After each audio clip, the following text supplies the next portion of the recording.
తెలియకుండా నీ పెళ్లి ఘనంగా జరుగుతుందని సంబరపడ్డాను. నీ పెళ్లి పీటల మీద ఆగిపోతుందని అనుకోలేదమ్మే. అమ్మా, మనం అదృష్టవంతులం అమ్మా. పెళ్లి పీటల మీద ఆగిపోయింది. అదే ఆ 3 ముళ్ళు పడుంటే ఏ కోట్లోనో దాని కాపురం కూలిపోయేదమ్మా. అప్పుడు మనం పడే బాధ కన్నా ఈ బాధ ఎక్కువ కాదమ్మా. మన కావ్య మనకి దక్కింది, అది చాలమ్మా మనకి. అవునన్నా, వారు చెప్పింది నిజమే. మన అదృష్టం బాగుండి తాళి కట్టక ముందే నిజం తెలుసు. లేకపోతే కావ్య పరిస్థితి ఏమై ఉంటేదో భయం వేస్తోంది.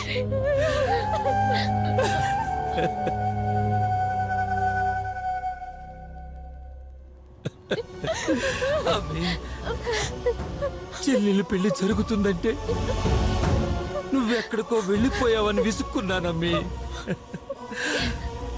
అమ్మిని నరకం నుంచి తప్పించటానికే వెళ్ళావని అప్పుడు తెలుసుకోలేకపోయానమ్మి. అయినా బయటి వాళ్లే కాదమ్మి, నేను కన్న బిడ్డల్ని కూడా అర్థం చేసుకోలేకపోయానమ్మి. ఏంటి నాన్న ఇది? ఊరుకోండి.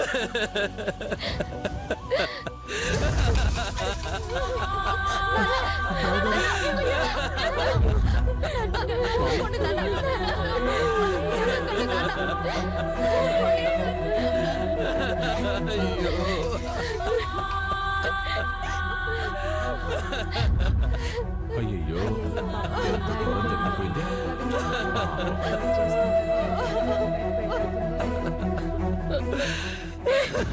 ఇప్పుడు ఆ అమ్మాయి జీవితం ఏం కావాలి? సర్వనాశనం అయిపోతుంది. ఇంత ఖర్చు పెట్టి పెళ్లి ఏర్పాట్లు చేశారు. పెళ్ళాగిపోయింది. ఆ తల్లిదండ్రులు ఎలా తట్టుకుంటారో ఏంటో. ఊరుకోండి బాబు గారు. నాన్న ఊరుకోండి, ఏడవకండి నాన్న.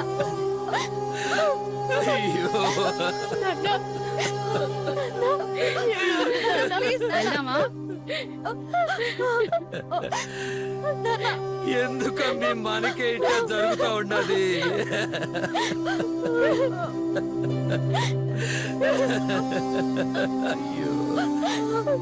మావయ్య ఊరుకోండి మావయ్య.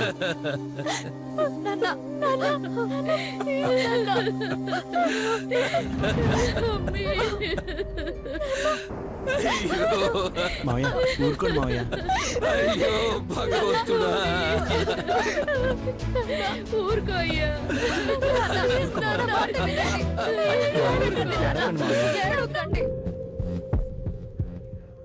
ఏంటి ఇంకా తిరిగి రాలేదా ఇంటికి? రాలేదు. పెళ్ళాగిపోయిన తర్వాత పాపం ఇంకా అక్కడేం పని ఉంటుంది? ఏమిటో ఎవరు నమ్మాలో ఎవరు నమ్మకూడదో తెలియటం లేదు. ఏడుకొండల బాబాయ్ అలాంటి వాడు, ఎంత మంచివాడు. ఇలాంటి కష్టరాటం చూస్తే చాలా బాధగా ఉంది.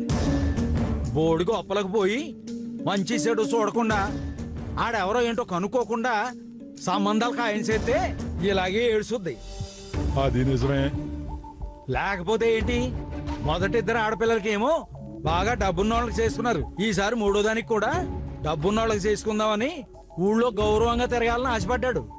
బొక్క బోర్లా పడ్డాడు. చూసావుగా. ఇది నిజమే సుమా. కానీ కట్నం అడగలేదని కళ్ళు మూసుకుని ఒప్పేసుకుంటే ఏమైంది? పీటల మీద పెళ్లి అయిపోయింది. అదే పెళ్లి జరిగిపోయి ఉంటే ఇలా ఏమయ్యేది?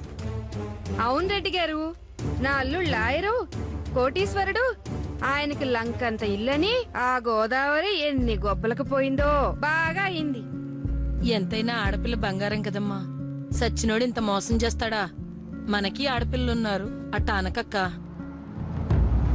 అదిగో కారు వస్తుంది, వస్తున్నట్టున్నారు.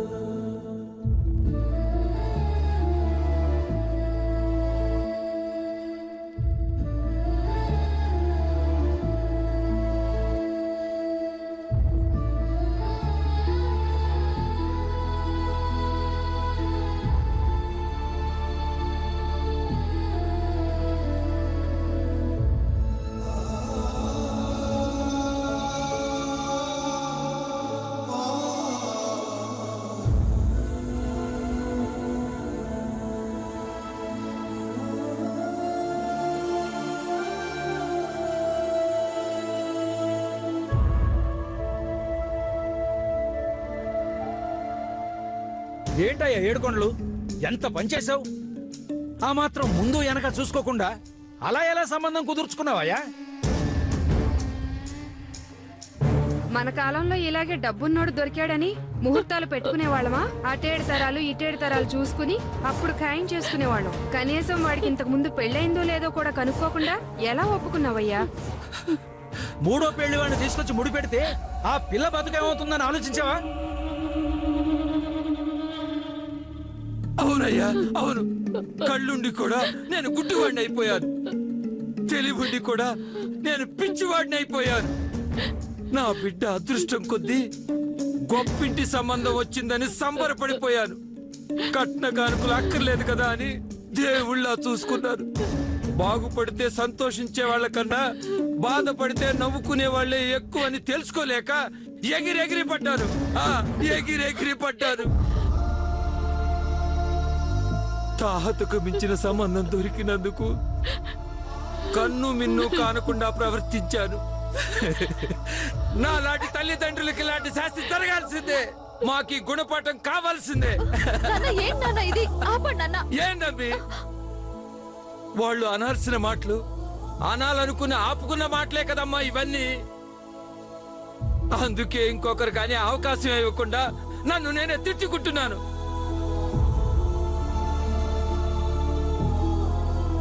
నా పిచ్చి గాని బస్సు కండక్టర్ కూతురికి గొప్ప గొప్ప సంబంధాలు రావాలనుకోవటం ఏంటమ్మి?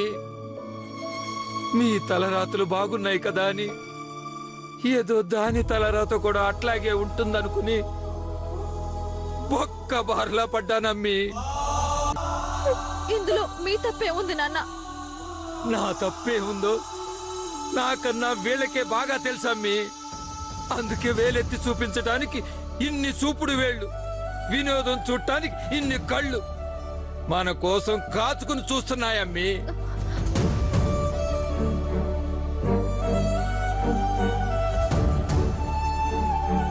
నాన్న ఊరుకో నాన్న, ప్లీజ్ నాన్న. అయ్యా ఇంకో నమస్కారం. నేను నిజంగానే తప్పు చేశాను. అంతస్తులు మరిచిపోయి ఆకాశానికి నిచ్చెళ్ళు వేశాను. మీరంతా మాలాంటి వాళ్ళ కళ్ళు తెరిపించడానికి వచ్చిన తెలివైన వాళ్ళు. మీ ఇళ్లలో కూడా ఆడకూతుళ్ళున్నారు. వాళ్ళకి అటేడు తరాలు ఇటేడు తరాలు జల్లెడు పట్టి మరీ సంబంధం చేసుకోండి అయ్యా. మీరైనా మంచి చెడు తెలుసుకొని పెళ్ళిళ్ళు చెయ్యండి అయ్యా, పెళ్ళిళ్ళు చెయ్యండి. నాన్న ఊరుకో నాన్న. అక్క నాన్న లోపలికి తీసుకెళ్ళండి. కాదు నాన్న, అయ్యో. కాఫీ తీసుకెళ్ళండి.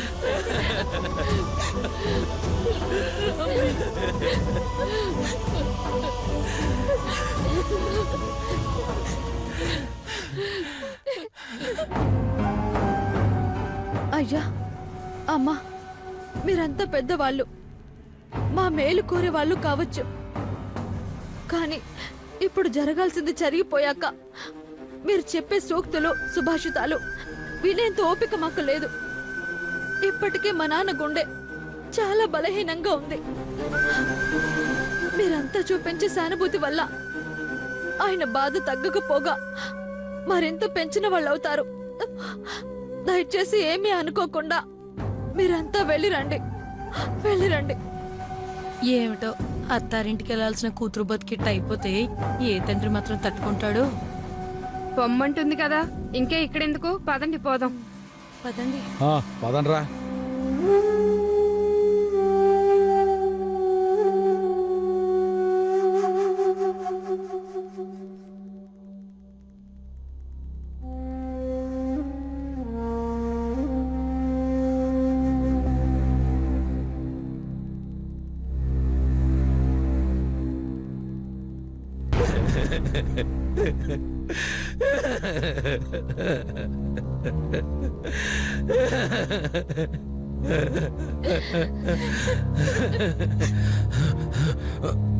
ఆగిపోయిన పెళ్లికి ఈ అలంకారాలు ఎందుకే?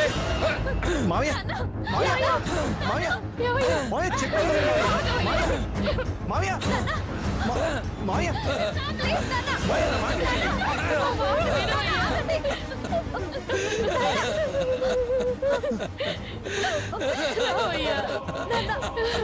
ప్లీజ్ అయ్యో నాన్న ఏడు రావయ్యా లోపలికి రా. కూర్చోండి బాధపడకండి నాన్న. మావయ్య ఊరుకోండి ఊరుకోండి మావయ్య. మంచినీళ్ళు తాగండి.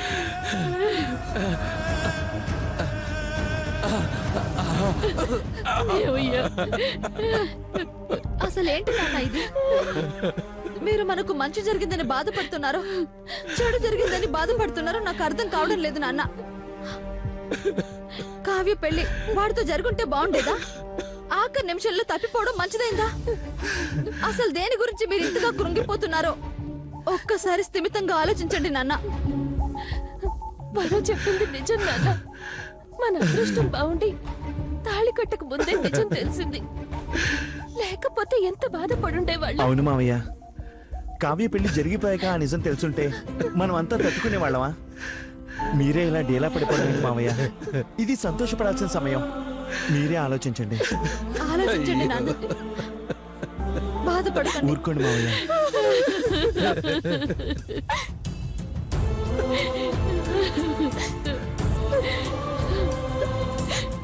అక్కలాగే నువ్వు సుఖపడతావని, కన్నందుకు నీకు మంచి సంబంధం చేస్తున్నావని ఎంతో ఆశపడ్డానే. ఆ దేవుడు ఎందుకు ఇలా చేశాడే? ఎవరికేం అన్యాయం చేసావని పీటల మీద పెళ్లి ఆగిపోయేలా చేశాడు.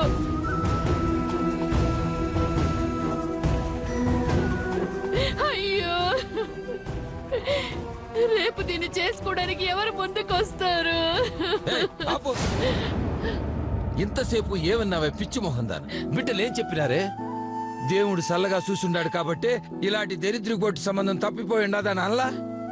మన అందరూ అదృష్టం బాగుండాది కాబట్టే ఆ ఎదవతో ముడిపడక ముందే పెళ్లి తప్పిపోయి ఉండదని చెప్పలా? నేనిప్పుడు కుదురుగా ఆలోచిస్తుంటే అర్థమవుతా ఉండాదే.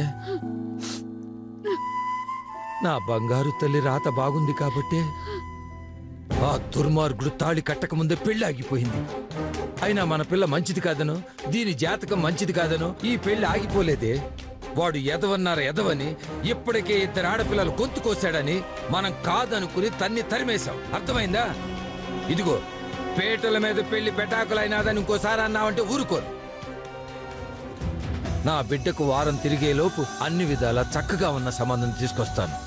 చూస్తూ ఉంది.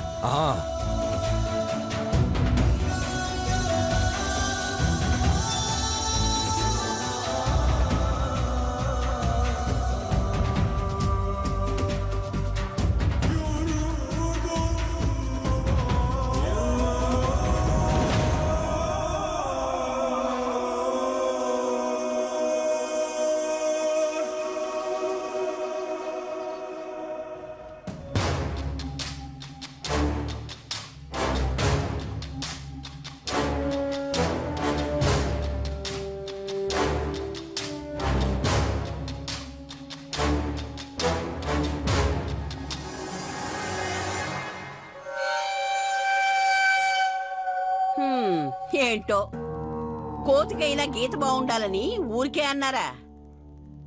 ఊరుకో అమ్మమ్మ. ఆ పిల్ల తలరా తల రాసుంటే మనమేం చేస్తాం?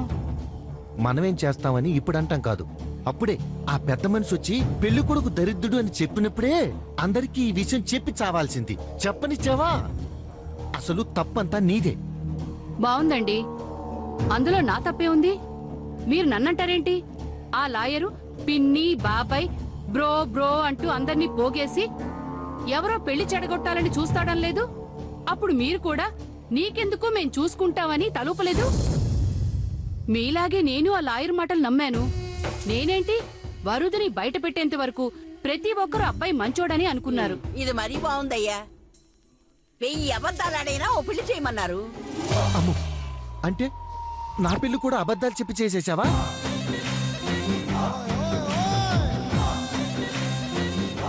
అబద్ధాలు చెప్పి పెళ్లి చేయాల్సిన కర్మ మాకేం పట్టలేదు. మరి ఇప్పుడెందుకు పట్టింది? మీరేంటి మొత్తం చేసిందంతా మేమే అన్నట్టు మాట్లాడతారేంటి? ఏమనుకుంటున్నారు అసలు? సంబంధం ఖాయం చేసుకునేటప్పుడు వీడి అత్తమామ మననేమన్నా పెద్ద మనుషులుగా పిలిచారా?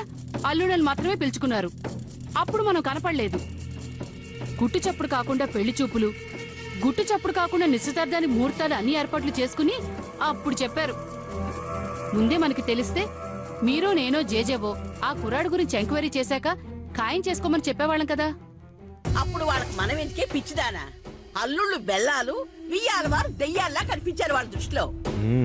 మీరు వాళ్ళని అలా చూస్తారు తప్ప వాళ్ళెప్పుడూ మనల్ని అలా చూడలేదు. కంతలోంచి చూస్తే కొంతే కనపడుతుంది, తలుపు తెరిచి చూస్తే అంతా కనపడుతుంది. మీరే దృష్టితో చూస్తే ఎదుటి వాళ్ళు అలాగే కనపడతారు. అసలు చేసిందంతా ఇదిగో వీడే. ఆ సంబంధంతో మనకెలాంటి సంబంధం లేకపోయినా మొత్తం కుటుంబాన్ని తీసుకెళ్లి ఆ లాయర్కి దత్తతిచ్చేశాడు. ఇప్పుడు ఈ గొడవంతా జరుగుతున్నా నోరు మూసుకుని కూర్చున్నాడు. మధ్యలో వాడినంటారేంటి? మరి వీడు ఆ లాయర్ గాడు ఇద్దరు ఫ్రెండ్సే కదా. మనకెప్పటి నుంచి పరిచయమో వాడికి అప్పటి నుంచే పరిచయం. ఏదో వీడి కేసులన్నీ వాడే వాదిస్తున్నాడనా? వీడికి వాడికి పరిచయం ఉందంటానికి, లేదంటే వాడు చేసే వెధవ పనులన్నిటికీ వీడి పర్మిషన్ తీసుకుని చేస్తున్నాడనా? అసలేంటయ్యా, మనలో మనం ఇలా కొట్టుకు చావడం ఏంటి? ఒకళ్ళ మీద ఒకళ్ళు దుమ్మెత్తి పోసుకోవడం ఏంటి? అసలు దీనంతటికీ కారణం ఆ 7 కొండల అత్యాస, కక్కుర్తి తప్ప ఏం కాదు. ఫ్రీగా ఎవడొస్తాడా, కూతుళ్ళని ఎగరేసుకుపోతాడా, మన సన్నాసుల్లాగే ఎవరు దొరుకుతారా? మన వాళ్ళని తన్నుకుపోయినట్టే ఆ లాయర్ని కూడా తన్నుకుపోవాలని చూశాడు. చివరికి తన చెప్పుతో తనే కొట్టుకున్నాడు. చాలా ఆపు చేజవా. మీనాక్షి కోసం పడి చచ్చింది మన నందుగాడు. నందుగాడి పెళ్లి మీరు ఆపేస్తే చేస్తాడని నేను వరోధనం చేసుకున్నాను. అంతే తప్ప ఆయన కూతుర్ల కోసం వల విసరలేదు. ఆ ఆడపిల్లల్ని నలుగురిని కూడా ఆయన అలా పెంచలేదు. అసలే కూతురు పెళ్లి ఆగిపోయిందన్న బాధలో ఉన్నాయని గురించి మనం ఇలా మాట్లాడుకోవటం అవసరమా?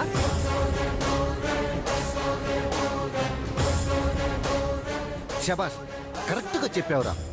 ఏంటి కరెక్ట్ చెప్పింది? పెళ్లి కొడుకు డబ్బునోడైతే చాలని తప్ప ఏం చూసి పిల్లనివ్వాలనుకున్నాడండి వీడి మామ? వాడంత దరిద్రుడని బయట తిరిగే మాకే తెలీదు. ఇంకా ముసలోళ్ళేం కనుక్కుంటారు? నువ్వెన్నన్నా చెప్పు, ఆ పిల్ల పెళ్లికి ముందే వాడితో తిరిగింది. ఇప్పుడు పెళ్లి ఆగిపోతే ఆ మచ్చ ఎవరికొస్తుంది? చిచి, మరి ఎంత దారుణంగా ఎలా మాట్లాడుతున్నావు చేజవా? కావ్యం నేను ఎప్పటి నుంచో చూస్తున్నాను, అలాంటిది కాదు.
వాడు పెట్టిన గడ్డి తిని బాగా నెవరు వేసుకోండి. నీకు కూడా కష్టపడతావు, తిందు. వద్దులే, మొత్తం మీరే తినండి.